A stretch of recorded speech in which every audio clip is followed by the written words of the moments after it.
But knowing your limits, knowing you're not good in something doesn't really equate to giving up or saying no or running away from that opportunity. It's knowing your limits but still doing it and finishing it strong.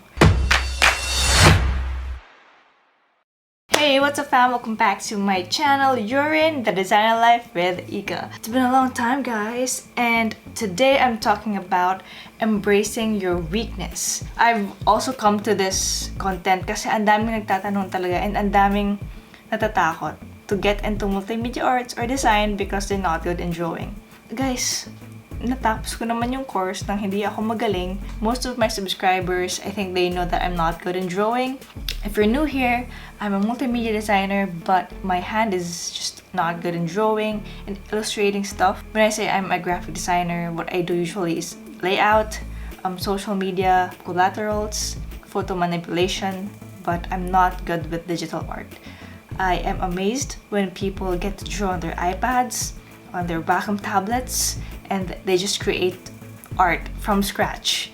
Like, as in nothing. They don't use Canva elements, they don't use Canva elements or free stock illustrations, icons. Usually, I just lay them out most of the time. But then as a graphic designer, there will always be those moments when you have to create from scratch, your own thing. At this moment, I had to concentrate. I had to embrace something that I'm not good in. I can't just say that I can't do that. It's like giving up. People usually tell you to work on your strengths, but it's not every day you're going to do something that you're good at. You're going to be given something that you're not so comfortable with, that you don't have the right or enough skills to do something. And in moments that you're in that situation, you can't give up. You can't just say no. It will help you grow as a person, as a designer, to say yes to those things. Calculate stuff. Of course, you can't say yes to things that you really don't know. You don't have background in. Siyempre ako, multimedia designer, MMA naman yung natapos ko. I do have background on how to create those things, but I'm not comfortable. Ano ba yung word nun? May gusto kong sabihin eh. I'm not confident in terms of my skills in illustrating something. But knowing your limits, knowing you're not good in something doesn't really equate to giving up or saying no or running away from that opportunity. It's knowing your limits but still doing it and finishing it strong. It may not be as clean as like how other people do it, but you still did it. And so embrace yourself, embrace who you are. You don't always have to be good in everything.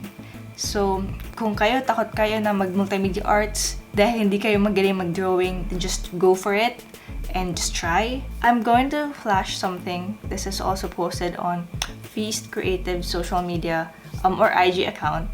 Please follow them for great content. If you are a creative and you want, to follow an account related to design and also your faith, journeying with God in your creative life or designer life, then follow Feast Creatives. Yes, great content. I was screen capturing this thing here, my design process. So, as you can see, it looks so clean, like planado lahat. Pero bro, hindi yan talaga planado. Hindi ko alam yung pinagkagagawa ko dyan. Good feedback from this, honestly, which is something mind-blowing kasi nga hindi ko alam yung pinagkagagawa ko at the very start. I think this took me like a day to really just get things right here. I'm actually proud of my work kasi nga hindi ako magaling mag-illustrate, but I was able to do this. How did I create this thing? So, initially, yung design ko talaga, I was doing a water wave that will just cut the ocean in half. Seriously, hindi ko alam ginagawa ko nun. So, I just did pen tool. It did not look like a wave. But then, when I did that stroke, with a random stroke, it actually did create something. I found a face. Parang mata siya, tapos tumangos to yung ilong niya, tapos yung mouth. Sabi ko, oh my gosh, I think I can use that. And I can make a face. And then, I started doing the hair. How do you do hair? I don't know. Actually, as in, hindi ko talaga alam paano pagdrawing ng buhok. So, dire-diretsong lines lang. As in, dire-diretso lang. Sabi ko, okay, works. Looks like hair. Sabi ko, oh, cool. I think this can be the mountains. Kasi nga, dire-diretso lang eh. It does look like his hair, pero it can be mountain, so people can be walking on that line. And then that's where I got the idea, oh, I'm gonna make that face and then the elements are there. The elements of Exodus. So, the eyes started to become the sun, the eyebrows started to become the clouds. What else happened there? Yung ears niya, I needed some curve, so I thought of the staff, just random stuff that it had to look like an ear. Kasi wala eh, spacious siya, so kailangan mukha talaga siyang tenga, kaya ang weird nung staff doon. So yun lang, ginawa ko yun. Then yung ear niya dapat earlobe became the 10 Commandments. What else? Yung sa baba, medyo extra effort na lang yun and all that. Mga details na lang siya na it should still tell the story. When I created that, I was proud of myself. But in the video, syempre 1 minute lang to, pero sobrang tagal ko siyang pinrocess. Nagkamali lang ako, and then I found an angle na, uy, pwede pala tong going face na lang instead of whatever I was thinking of. In that learning process I did in that journey, I actually really love. That's my favorite project so far. I just want to share with you guys what I learned through it while doing that, my realizations. So, number 1 is mistakes can be creative. Kung hindi ako nagkamali at that moment, hindi magiging ganun yung output. Hindi magiging ganun kaganda yung end product. So, the next time you have a mistake in drawing, in designing, embrace it. It can turn out to be better than what you actually planned. So, there is, beauty in mess. There is creativity in mistakes. Second one, believe that you can. For some reason, sabi ko naman, feeling ko kaya ko. So let's do it. Let's try it out. And that's really important. If you believe that you can, tuloy-tuloy lang siya. If you believe that you can't do it, then you really can't do it. So your mind is so powerful that sometimes, even though it's not reality, it can tweak things out.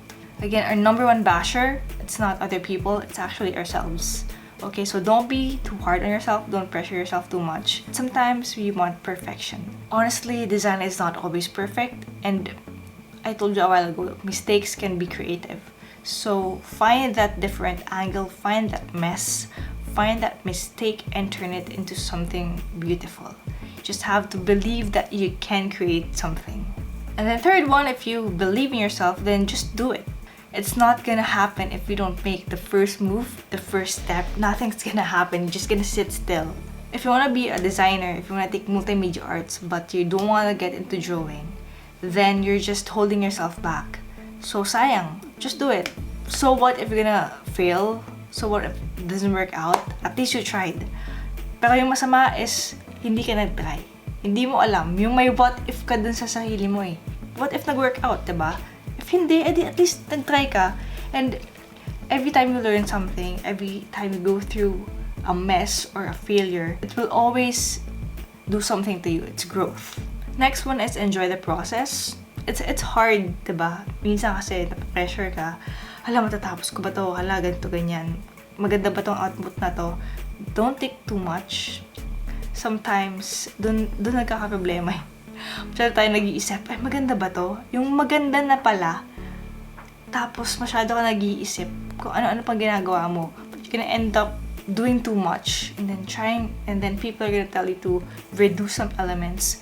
Even though hindi ako talaga magaling, I'm looking forward to always creating, the next poster for that. Kasi nga, you'll never know eh. And you'll never know what's gonna happen. It's challenging and exciting. Papunta pa lang tayo sa exciting part, guys. Dun tayo kapag challenging. If it's super comfortable, sometimes it's walang fun. But when you're challenged and when you are trying something new, exciting siya. And last but not the least, and the most important, I think I've also realized that God will always provide. He will provide creativity. He is the number 1 source of creativity, and so He got you there, and He will help you finish whatever you start. If you don't believe in yourself, at least believe that God will make miracles, and He will make you, finish that and he will just juice out some creativity. Every time I think I cannot do something sa isang particular project, hindi ko matatapos, hindi ko to kaya, hindi maganda yung output ko, pakating the opposite will happen and he will make way and he will just do more. So yeah, that's what I want to share. And what's your story in terms of embracing your weaknesses? What's your weakness? Maybe it's not drawing, maybe it's something else. So comment them down below and I'd love to I'd love to read about it. Last time kasi, in terms of my last vlog, yung last time, ang daming stories ninyo dun sa vlog ko about burnout. It's heartwarming that you guys trust, the channel, the community, to just post your story there. And I'm also inspired by your own stories. So I'm excited kung ano man yung i-share nyo sa baba. And I'll try my best to reply to them. And if you want any other stuff to comment, maybe questions about design, just also comment them down below. And if you want to see more, if you haven't subscribed, click the red button down below to see more of my videos. This has been Ika. See you guys in my next vlog. It's been fun. Embrace your weakness. Alright? Bye guys!